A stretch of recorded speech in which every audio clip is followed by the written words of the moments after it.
sometimes you might want to get some new clients. So the newest thing that you mentioned is that can we really do an offering where in the same offering, we raise money starting out from people with whom we have our pre-existing relationship? Mm-hmm.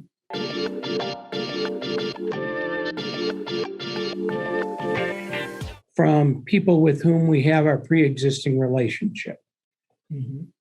And if we're at all worried that well is going to run dry, we're going to write a document that says, at some point in time, we can change our marketing strategy to advertise to people that we don't know.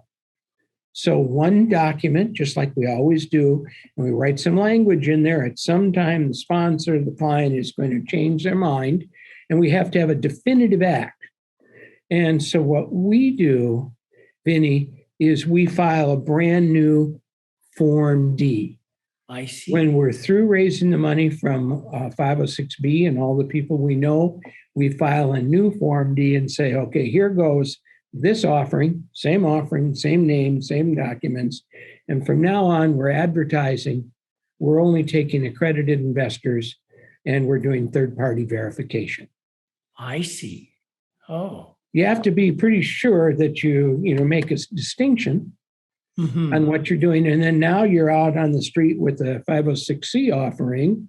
And then when that ends, there's some rules about when can you do your next 506B or whatever. But I've done that 4 or 5 times since the first of the year. And it's been attractive to my clients for money raising, but also for the ability to go out and talk to new potential clients that they wouldn't otherwise need to meet, and bring those people into their database, build the substantial relationship, and then be ready next time to go to new people with whom you have a pre-existing relation. Totally. Was that all too confusing? I want to say that. I know when we did our meeting last time, you had mentioned, right, when we get the property under contract, Gene, there is a hard stop on our CRM. So everybody that we know before the contract is signed, that's the B, right? Regulation B, we need to only talk to the people, but we can't bring people after the signing of the contract. Could you expand on that? Yeah. The state of art is pre-existing. Yeah. Pre-existing relationships. Okay. If you have a pre-existing relationship, you're not advertising. Yeah. Okay. So the question is, when does a pre-existing relationship start? And different attorneys say different things. You mentioned that, when the property is under contract, you kind of freeze your database, and everyone in your database up to then is a pre-existing relationship. I'm a little more liberal on that because of my experience in the broker-dealer community.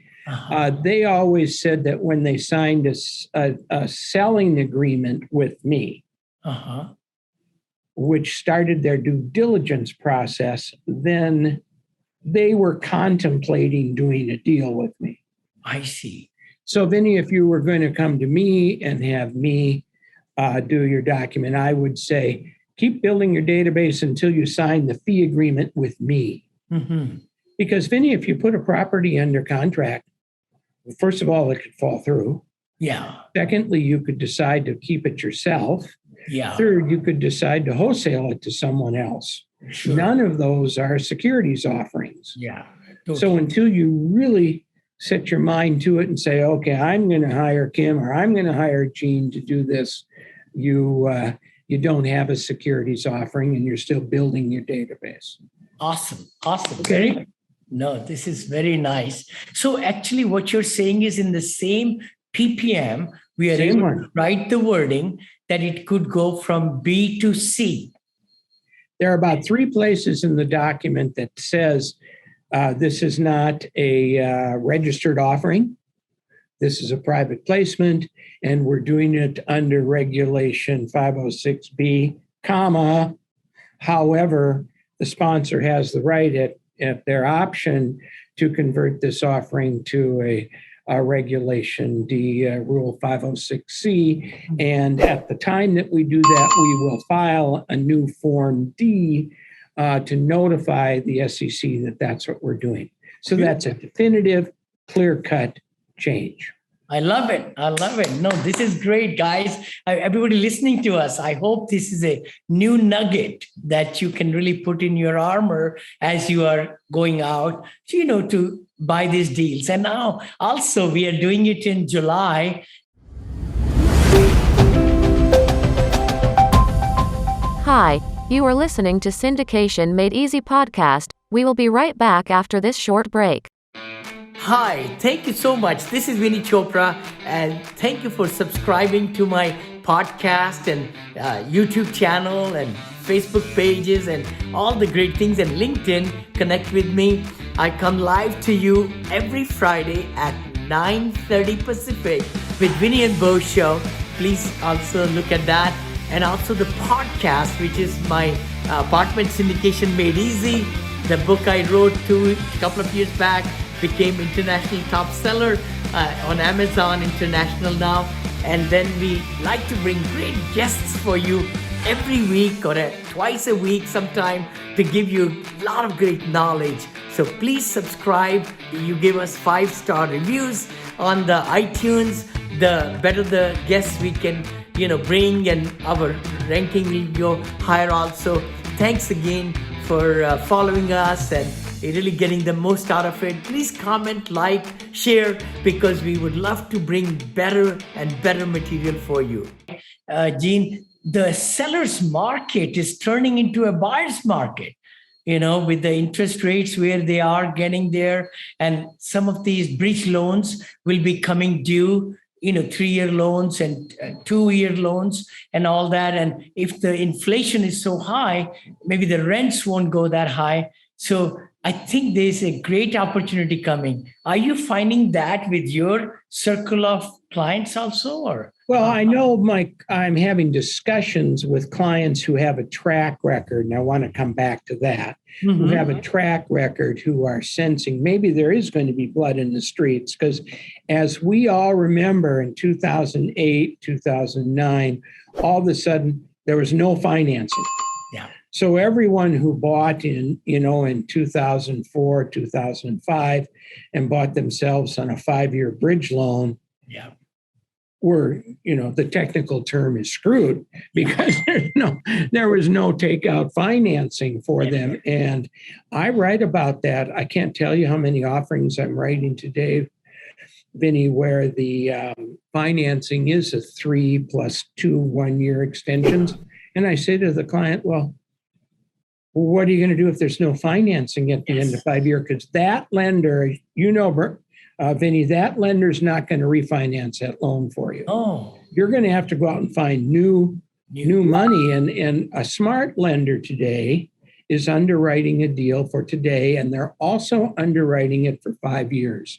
Yeah. Gee, when Vinney's property and this loan come due in 5 years, what do we think the NOI will be?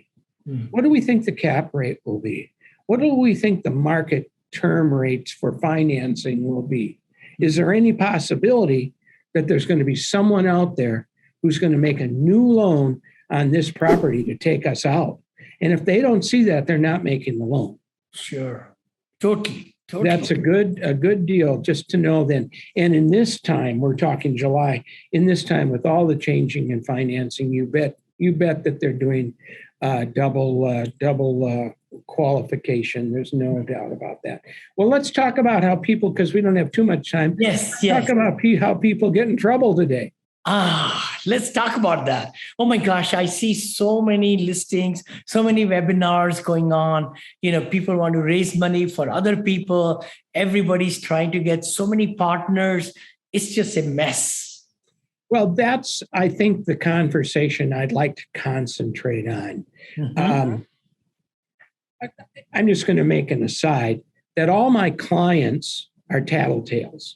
So when they see something in the marketplace that they don't think is exactly right, but they think if they could do that, it would give them a leg up on their ability to raise money. They all come to me. In fact, yesterday, seriously, I had a fellow sitting on an airplane looking at two advertisements in the United Airline magazine, and he's taking pictures of them and sending them to me. Gene, can I do this? Can I say this? I said, well, maybe if it's a 506C or it's a Reg A plus, I don't know, but you do 506B, so the answer is no, don't get, but everyone is looking for a shortcut. And I understand that. But the thing we have to follow the rules on, two things I'm going to talk about. Number one, you and I have seen pictures, Vinney, of a group of people standing in front of a monument sign saying, hey, we just closed this deal. We're so excited. We just bought this property and we're expecting a 20% IRR and 400 times X and all this stuff that they're going to do. And that is totally wrong. That is totally wrong. And way back to the 70s, the SEC did a no action letter for a company who said, hey, we want to tell people about deals we've just done. And back in the 70s, there was no advertising allowed. So the SEC said, really, and let me do the same analogy. Everyone in that picture, standing at monument sign, along with the sponsors, knows they did that deal, right? Yeah. So why would they be posting that? They'd be posting that to find new people who might call Vinney and say, hey, Vinney, that sounds pretty good. The next time you have a deal, will you call me?